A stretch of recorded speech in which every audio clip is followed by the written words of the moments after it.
Alright,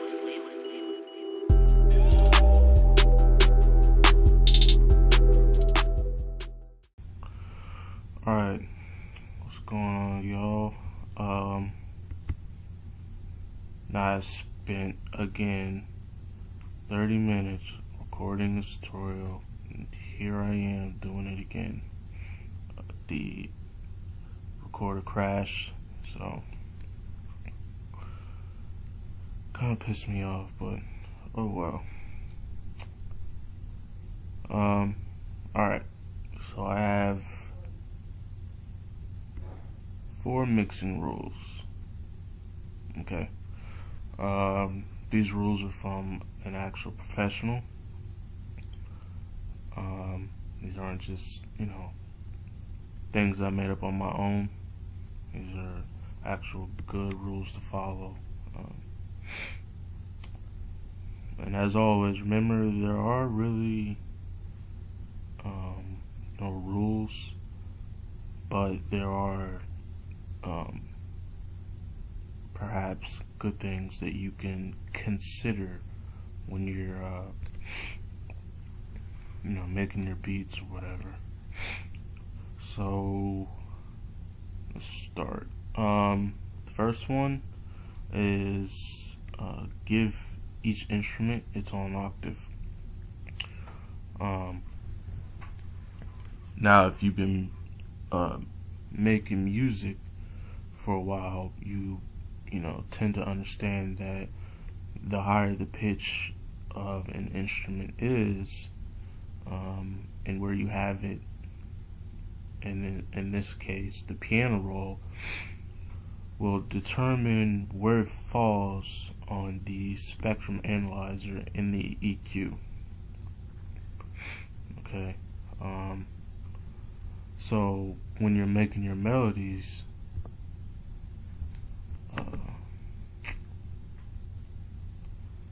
it's good to have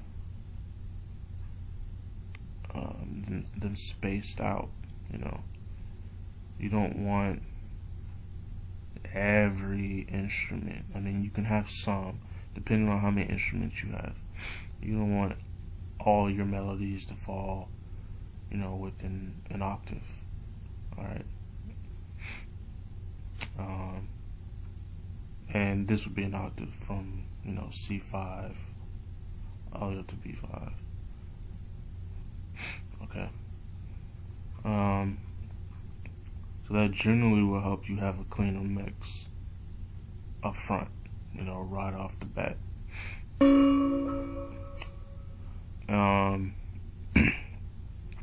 That's a very good starting point. And I didn't learn that until earlier last year. The next thing, most of you all know, filter out the low end. I'll show you guys that. For your instruments, just solo them. Come in here to your mixer, put an EQ, a parametric EQ in there. And what you're going to do is just filter out the low ends. And how you're going to do it, you're going to listen until the sound kind of changes. It seems like it almost gets thin. And then once you get to that point, you're going to bring it back a little bit. Alright, so just watch how I do it. And you can see, where it resides. See how the pitches, this goes back to the first rule. See how the pitches changes where it falls? It's up here, and now it's down here. Small change, but a good example. What you're going to do is take this token, drag it down, bring it over. See how it's starting to get thin? And then drag it down just a little bit. You don't want to take too much away from it. Keep it natural, but get rid of this because you're gonna need this for the 808s and the kicks and stuff. You're gonna do that for all your instruments. I don't know if I'll do it off of this because I have a new screen recorder and I don't know how it's gonna act.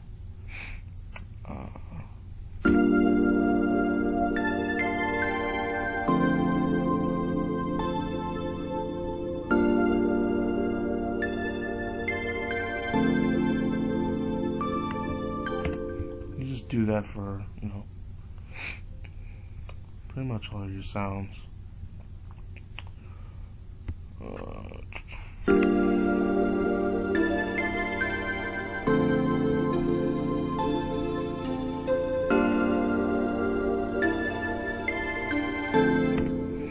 Okay. Next step. And generally, I do that for almost everything except the 808. You wouldn't cut the lows on the 808. You cut the highs. Essentially the same thing, just inverted. Okay, this is very important. Use inverse EQ for clashing instruments. Apply boost and cut to the first instrument. Then copy that same EQ to the second instrument, but inverted. So where you boosted 2 dB, now cut 2 dB, and vice versa. Same thing. Oh, I don't want to close that. Okay, so let me see. So this instrument, alright, it's hard to hear.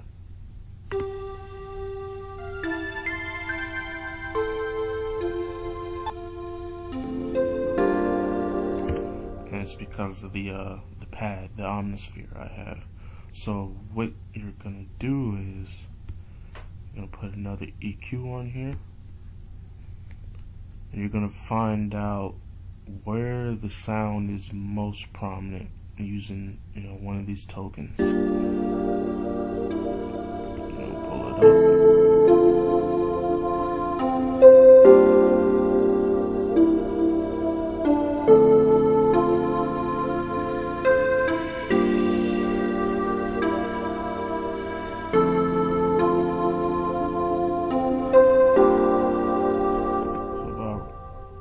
Somewhere in here.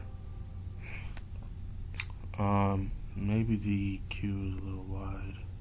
Let me see.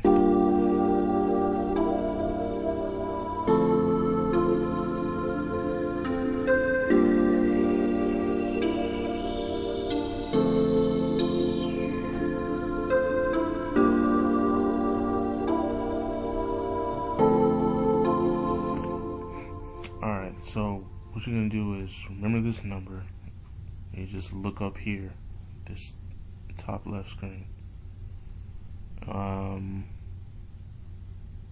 Says what, 965? I wish it would show you. It's like 965. Alright, you're gonna turn this off. You're gonna go to the instrument that it's clashing with. Gonna put an EQ here. Gonna find that same range. What was it? 965.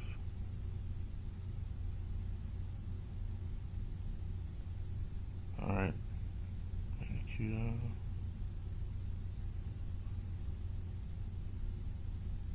You're gonna cut this. This is gonna allow this sound to come through this section.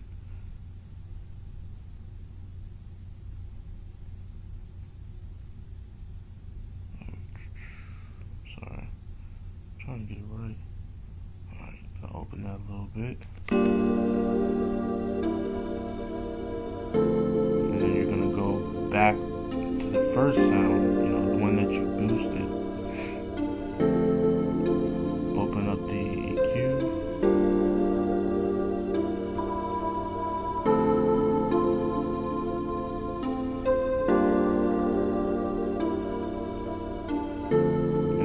boost it in the same area that you cut the other instrument. So now it sounds a little bit better. It's, kind of cutting through.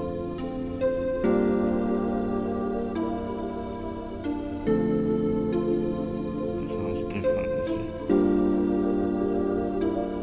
Yeah, very subtle, but it's cutting through a little bit better. That's what you want. You don't want it to be.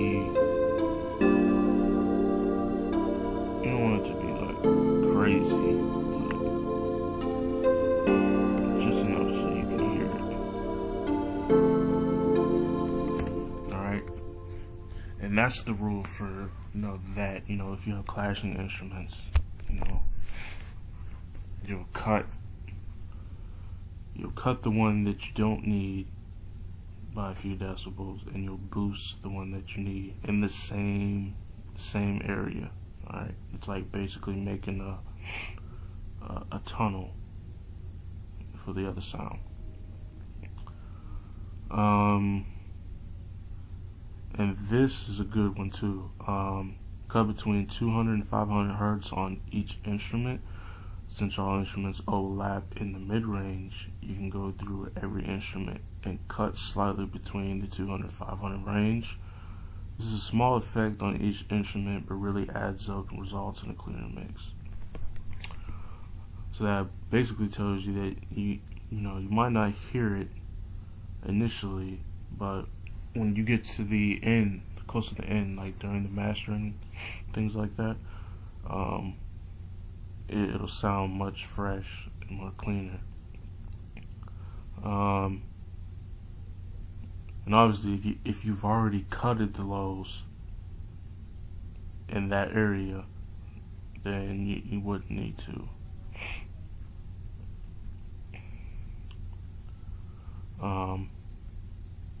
Since for these there's another EQ, I'll just show you. Just put it about 350, somewhere in the middle. That's this one.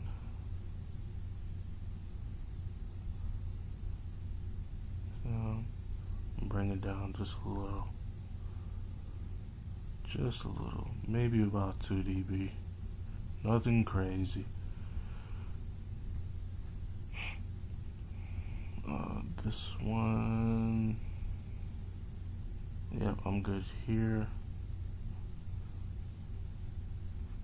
I'll do the same for this.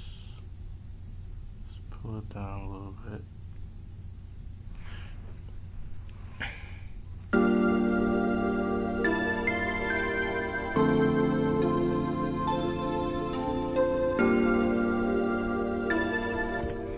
That's good to do on the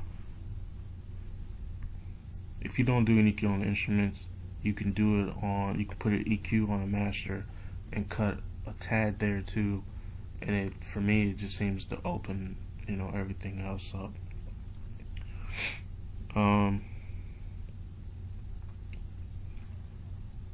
You pretty much just follow those rules, because that was the last rule. You just follow those rules, and I'll put these in the description so you can put them in a notepad or Word, whatever you want, so you can remember them. And you just apply those rules across the board. Obviously, kick is a little different. I'll show you what I do with the kick too.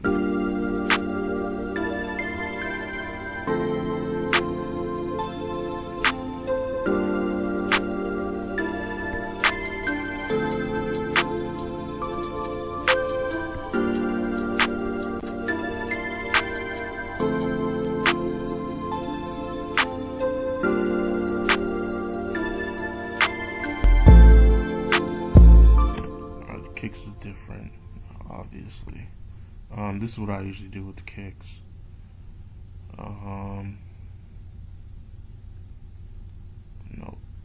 it's a 30.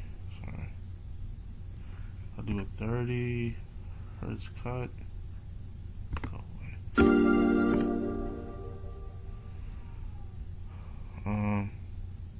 Well, I guess if I did this way, you wouldn't understand. That's what I usually do with the kicks. Bring it down. the timbre changes.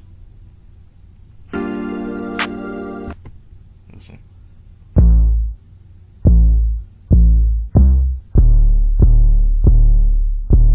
Not too much.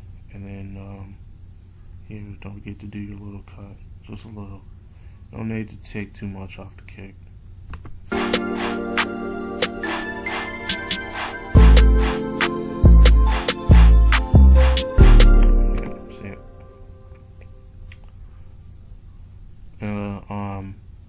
A lot of it seems to be clashing now because I haven't painted anything. I'm going to do a tutorial on that. I'm going to do another EQ, a little bit more advanced as well. I'll probably do a couple on Fruity Loops, Fruity Loops, FL Studio, my bad, and Ableton, because I use Ableton to make most of my beats now, but I've been using FL Studio since it was called Fruity Loops back in 2003 when I was in Germany. Fruity Loops 3.5. So I've been using this long enough to know, what I'm talking about as far as the program goes. I'm no expert in EQ and mixing and all that, but I know enough to get a decent sound. So we're working on this now.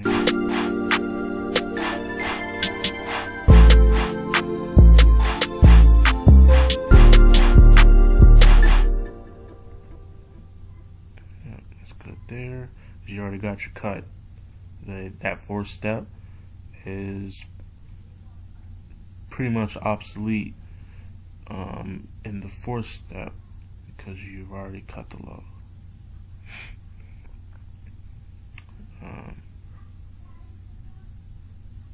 Just do that for all the instruments. Sounds. We're on sounds.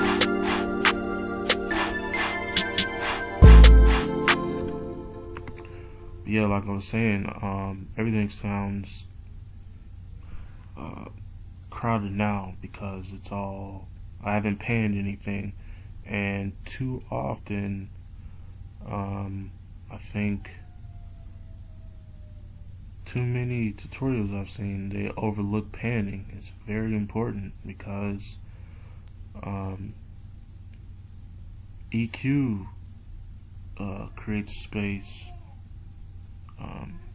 for your sounds, but panning really does the job because it's giving your instrument its own spot in the field. So you just be mindful of that. I'm gonna do a tutorial on that because that really opens up your mix.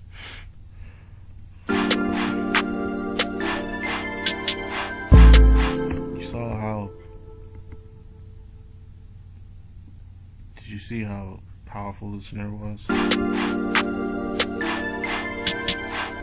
Covered the entire spectrum.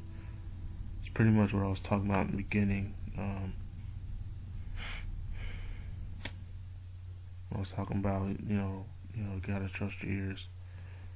That might have been in the one tutorial that I messed up on. But the reason you're cutting the lows is because all the instruments have low frequencies. So as they start to build up, it builds up a lot of muddiness. That's why you're cutting the lows, even though you can't hear it. And sometimes you can't see it. I used to think it was counterintuitive because I was wondering why you're cutting things that you can't hear, but initially you're not going to hear it. You'll hear it after everything starts piling up on each other.